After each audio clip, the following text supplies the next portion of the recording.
Students, welcome to maths vibes. आज हम discuss करेंगे CSIR-NET 30 नवंबर 2020 लीनियर अलजेब्रा पार्ट बी के क्वेश्चन है। सो फर्स्ट क्वेश्चन है 1023 क्वेश्चन आईडी है, let M be a 5x5 matrix with real entries such that rank of M is 3 and consider the linear system Mx is equals to B. Let the row reduced echelon form of our augmented matrix MB be R, and let Ri denotes the ith row of R. Suppose that the linear system admits a solution. Which of the following statement is necessarily true? हमें एक matrix M given है जो 5x5 की है, जिसका rank 3 हमें given है, और एक सिस्टम डिफाइन किया गया है Mx is equals to B. Denote किया गया है ऑगमेंटेड मैट्रिक्स MB को R से, और Ri की जो नोटेशन है वो है ith रो ऑफ R। सो हमें बताना है कि ऐसी कौन सी पॉसिबिलिटी हो जिसके लिए इस सिस्टम के पास सॉल्यूशन एग्जिस्ट कर जाए। सॉल्यूशन एग्जिस्ट कर रहा है, इसका मतलब जो सिस्टम है वो हमारा कंसिस्टेंट है। सिस्टम हमारा कंसिस्टेंट है। जब सिस्टम हमारा कंसिस्टेंट होता है तो M का रैंक इक्वल होगा M ऑगमेंटेड B मैट्रिक्स के। रैंक हमारा इक्वल होना चाहिए।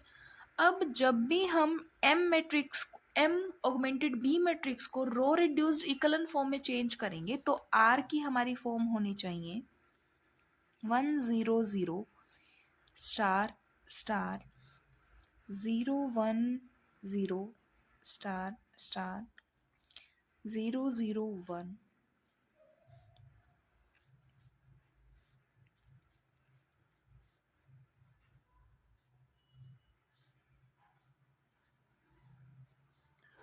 कुछ इस टाइप से, क्योंकि रैंक हमारा मैट्रिक्स का रैंक हमारा 3 है तो लास्ट 2 रोज तो हमारे 0 होंगी। यहाँ पर कोई भी हमारे स्टार के प्लेस पर कोई भी नॉन जीरो एंट्री आ सकती है। तो अब हमें ऑप्शन चेक करने हैं। फर्स्ट ऑप्शन में देखिए, फर्स्ट में अगर R3 10 अगर इस टाइप से हमारी हुई, यहाँ पर ये ऑगमेंटेड के हैं, ठीक है। अगर ये हमारी इस तरीके से हुई तो हमारा कंफर्म नहीं है कि हमारा रैंक तो कंसिस्टेंट होने की रिक्वायरमेंट नहीं है, क्योंकि जो 1 है वो हमारा थर्ड प्लेस पर आना चाहिए। हो सकता है कि ये जो 1 है ये R2 के साथ कोई ऑपरेशन लगाकर ये हमारा 0 बन जाए तो रैंक मैट्रिक्स का 2 हो जाएगा, बट हमें गिवन है M मैट्रिक्स का रैंक 3 है। सो सेकेंड ऑप्शन में फिफ्थ और फोर्थ रो तो हमारी 0 होनी चाहिए। सो ये भी हमारा इनकरेक्ट हो गया, ये भी हमारा इनकरेक्ट हो गया। फोर्थ ऑप्शन में बोला गया कि जो फोर्थ रो है वो हमारी कंप्लीटली 0 होनी चाहिए। यस, अगर फोर्थ रो हमारी 0 है तो फिफ्थ भी हमारी 0 होनी चाहिए। सो इस केस में हमारा सिस्टम कंसिस्टेंट हो जाएगा। इसका होना नेसेसरी है, नेसेसरली ट्रू स्टेटमेंट पूछी गई है। सो फोर्थ ऑप्शन इज करेक्ट कि फोर्थ रो हमारी 0 होनी चाहिए। जो नेक्स्ट क्वेश्चन हम डिस्कस करेंगे वो भी लीनियर अलजेब्रा का है, और क्वेश्चन आईडी है 1024 और पार्ट बी में ही पूछा गया था। Let A B n cross n matrix of rank 1। लेट alpha denotes the determinant of I plus a where I is the identity matrix and beta is equals to the trace of a. Which of the following is true? First option is beta minus alpha is equals to 1. Second one is alpha minus beta is equals to 1. And the third one is alpha less than beta plus 1. And the fourth one is alpha greater than beta plus 1. सो इस question को हम solve करेंगे bye considering example. अगर हम ए matrix को consider कर ले 1 0 0 0, rank of ए हमारा 1 है। Now A plus I 2 0 0 of 1, determinant of A plus I है हमारा 2 which is equals to alpha. Now beta, beta हमें क्या गिवन है? Trace of A that is 1। Beta की वैल्यू हमारी 1 है, अल्फा की वैल्यू हमारी 2 है। सो फर्स्ट ऑप्शन है beta minus alpha is 1, but इस केस में बीटा माइनस अल्फा की वैल्यू -1 आई है। सो फर्स्ट ऑप्शन हमारे डिस्कार्ड हो जाएगा। Now third, alpha less than beta plus 1, 2 is less than 1 plus 1 that is true, strictly less than, तो ये भी हमारा इनकरेक्ट हो जाएगा। Similarly alpha greater than beta plus 1, alpha की वैल्यू हमारी 2 है, greater than 1 plus 1, 2 strictly greater नहीं होगा, सो डी भी हमारा इनकरेक्ट हो जाएगा। नाउ सेकंड के साथ हम डील करते हैं।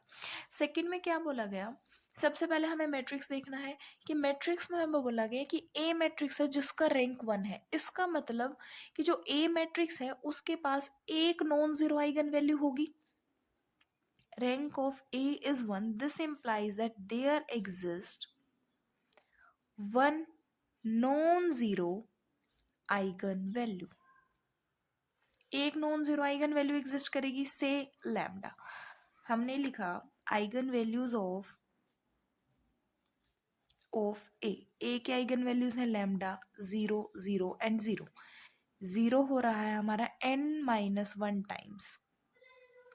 सो आइगन वैल्यू है ये। Eigen values of A plus I की आइगन वैल्यूज क्या होंगी, lambda plus 1 1 1 and 1। Now determinant of A plus I, determinant क्या होगा, product of all the eigen values, that is lambda plus 1 which is alpha. Next हमें find out करना है trace of A. Trace of A जब हमें find out करना है, so sum of all eigen values of A. Trace हमारा होता है sum of all the eigen values. A की आइगन वैल्यूज हमारी ये है, सो सम क्या आ जाएगा, lambda.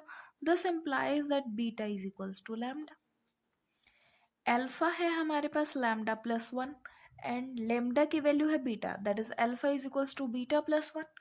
So alpha minus beta is equals to 1। ये रिजल्ट हमारा होल्ड करेगा। सो सेकेंड ऑप्शन हमारा करेक्ट हो जाएगा।